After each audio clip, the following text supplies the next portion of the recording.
নমস্কার বন্ধুরা, আমি ঝুমা। ঝুমাস কিচেনে তোমাদের সবাইকে স্বাগত। আশা করি বন্ধুরা তোমরা প্রত্যেকেই ভালো আছো এবং সুস্থ আছো।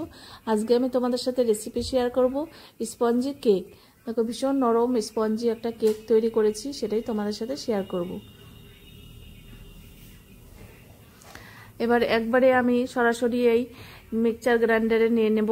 দুটো ডিম নিয়েছি, বারবার আর বাটিতে মাখানোর ঝামেলা নেই, একবারে এর মধ্যে আমি নিয়ে নিলাম। এবার 1 কাপ তেল নিলাম আর ছোট কাপের 1 কাপ চিনি। আমি চিনিটা একটু কম দিয়ে করব, তোমরা চাইলে একটু চিনি দিয়ে দিবে বেশি। এবার দেখো একটু নুন দিয়েছি আর একটা লেবু চিপে দিলাম।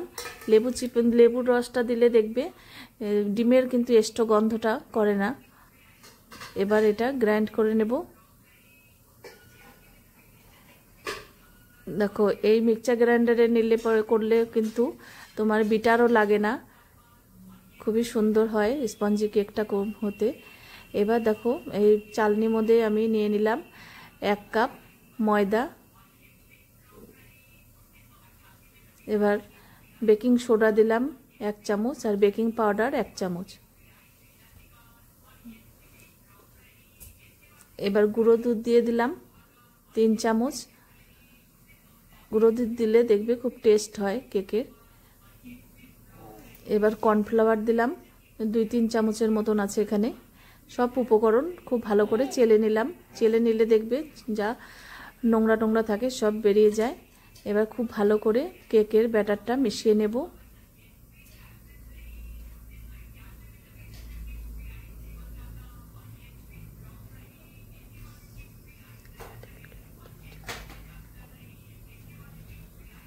কেকের ব্যাটার যত এইভাবে মিশিয়ে নেবে তত দেখবে কেকটা খুব সফট স্পঞ্জি হবে।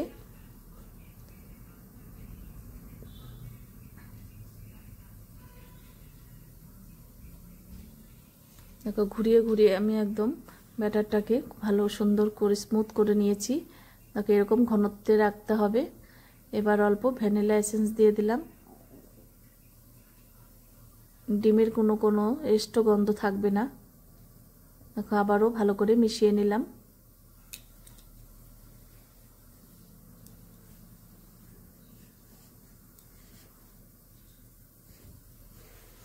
এবার দেখো, এরকম আমি গামলার মধ্যে করছি। এবার এটা হলো সিলভারের।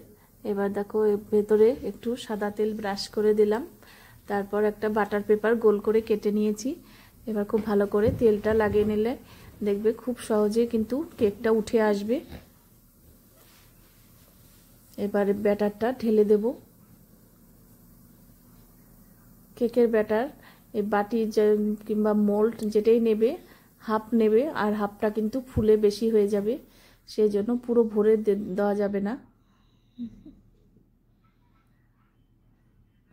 এবার ভালো করে ঝাঁকিয়ে দিতে হবে যাতে ভেতরে কোনো বাতাস না থাকে, তাহলে কিন্তু ভেতরটা ছিদ্র ছিদ্র হয়ে যাবে। খুব ভালো করে এইভাবে ঝাঁকিয়ে নিতে হবে।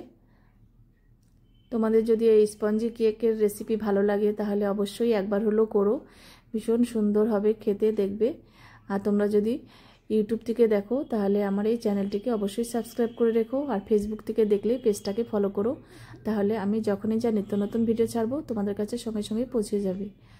এবার আমি একটু ড্রাই ফ্রুট দিলাম, কাজু আর কিশমিশ, সব কিছু দেইনি, শুধু কাজু কিশমিশ দিয়ে করব। এবার ভেতরে এরকম কয়েকটা দিয়ে দিলাম, এটা কিন্তু ভেতরেই থাকবে। কেক হওয়ার পর কিন্তু এটা ভেতরে চলে যায়, ওপরে আর থাকবে না। এবার দেখো, একটা আমি তাওয়া বসিয়েছি, তার উপরে একটা স্ট্যান্ড প্রিহিট করে তারপরে বসিয়ে দিলাম। এবার ঢাকনা দিয়ে ঢেকে দিলাম। এবার দেখো, 40 মিনিট পর আমার গ্যাসের ফ্লেমটা কিন্তু আমি একদম কমিয়ে রেখেছিলাম।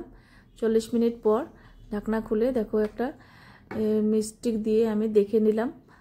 দেখো, হাত একটুকু কিন্তু লাগছে না, হয়ে গেছে, খুব সুন্দরভাবে হয়ে গেছে। দেখো, স্টিকের গায়ে কিন্তু লাগছে না। এবার আমি একটা থালায় ঢেলে নেব।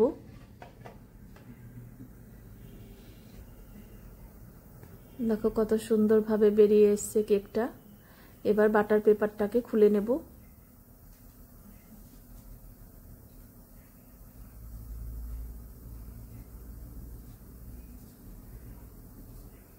দেখো, কেকটা তোমাদের কাছে কিরকম লাগলো অবশ্যই জানিও।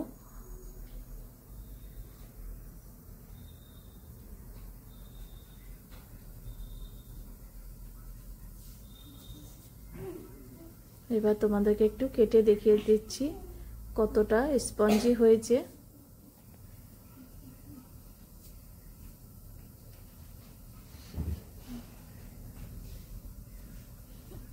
এই দেখো কি দারুণ। আজকে তাহলে আমি এখানেই রাখছি, এর পরের দিন আবার হাজির হয়ে যাব। টাটা বন্ধুরা।